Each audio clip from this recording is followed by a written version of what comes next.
You know that feeling, right? You finish binging a show on Netflix, and the very next thing it recommends feels like it was pulled directly out of your brain. It's almost spooky. Well, today, we're going to pull back the curtain on that magic.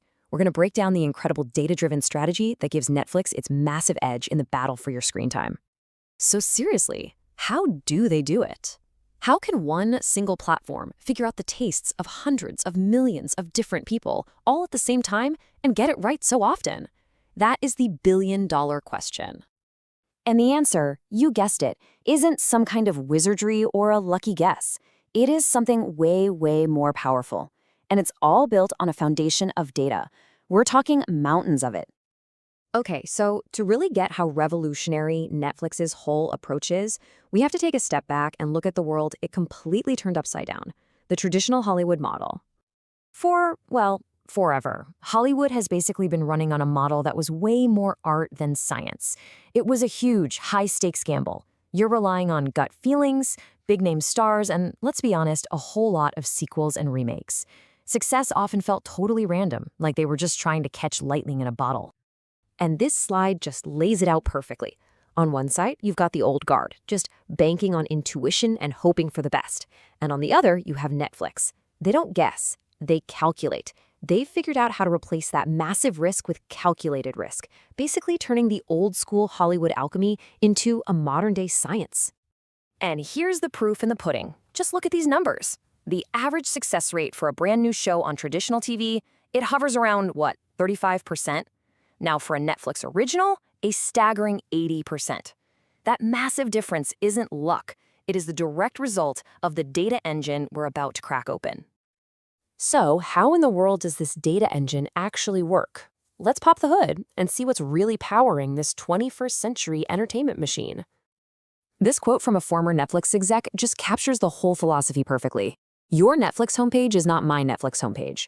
Every single user gets a unique, personalized channel that is constantly learning and adapting to them.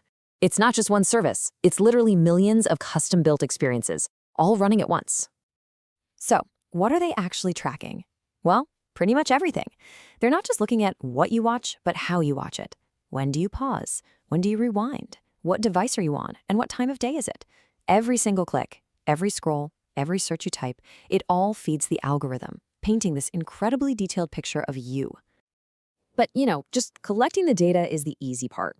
Where Netflix really takes this quantum leap forward is in how it organizes all that information. And this is where it gets really, really cool.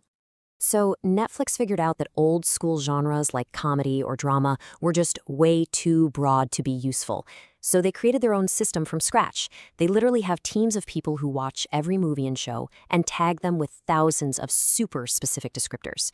We're talking about things like visually striking, foreign, nostalgic dramas. Who thinks of that? And get this, by 2014, they had already created nearly 77,000 of these microgenres. That's not just sorting movies. That's inventing a whole new language to describe entertainment. It lets them understand their own library with a level of detail that old Hollywood could only dream of. Okay, now here's the next layer of genius. Netflix takes all that viewing data and groups people into what they call taste clusters. So you might be sitting in Ohio and share a taste cluster with someone in Tokyo because you both happen to love dark sci-fi thrillers with a strong female lead. It's not about where you live. It's all about what you love to watch. This is exactly how a Korean show, like Stranger, can suddenly find a huge, dedicated audience all over the globe. Okay, so here's the real kicker. This incredibly detailed map of content and audiences, it's not just for making better recommendations. Netflix uses it to literally reverse engineer hit shows, taking almost all of the guesswork out of the creative process. The classic example, of course, is House of Cards. They didn't even need a pilot episode. The data told them everything they needed to know. They saw that tons of their users loved the original British version. They saw that those same users also binged movies directed by David Fincher and starring Kevin Spacey. That overlap, that sweet spot between those three groups was so strong that greenlighting the show was a no-brainer. They were so confident they even made 9 different trailers, each one targeted to a different taste cluster.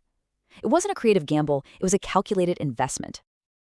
And this wasn't just a one-hit wonder. They used the same playbook for shows like Orange is the New Black. They saw the data on how well other female-led shows performed, and they knew the show's creator had a built-in audience from her last hit, Weeds. They knew exactly who was going to watch it before a single scene was even shot. So this system is undeniably brilliant, right? It's changed entertainment forever. But this level of hyper-personalization and data collection, it doesn't come for free, and it raises some really important questions we need to think about. For instance, a study from the University of Gujarat looked into the effects of binge-watching, a behavior that platforms like Netflix are basically designed to encourage with that autoplay feature. The research found significant correlations between the amount of time people spent binge-watching and higher reported levels of depression, anxiety, and even insomnia. Now, it's really important to say this is a correlation, not proof that one causes the other, but the link is definitely there. And then there's the whole idea of the filter bubble. When an algorithm gets too good at giving you what you like, it might stop showing you things you don't already know you'll love. Think about it. That play next episode button is designed to keep you on a path. It can end up just reinforcing your existing tastes instead of expanding them, maybe preventing you from discovering something totally new and different. And this power to know our tastes so well, it leads to a much bigger idea. The scholar Shoshana Zuboff describes this whole economic model as this system that's designed not just to serve us, but to predict and even change our behavior, all to generate profit. She calls it surveillance capitalism. In this kind of system, the main product isn't actually the show you're watching. The real product is the data about your behavior. And that data is then used to shape your future behavior for commercial gain. It's a really powerful way to think about the platforms we use every single day. So let's wrap this all up. There is absolutely no denying that Netflix's data model is brilliant. It's led to more successful shows and an amazing experience for us viewers. But it also exists in this really delicate balance, this growing tension between giving us exactly what we want and the potential hidden costs of doing so. Which really leaves us with one last big question to chew on. As these algorithms get smarter and smarter and become a bigger part of our lives, we have to ask ourselves, is the convenience of that perfect recommendation worth the price we're paying in data and maybe even our well-being? It's a question with no easy answer.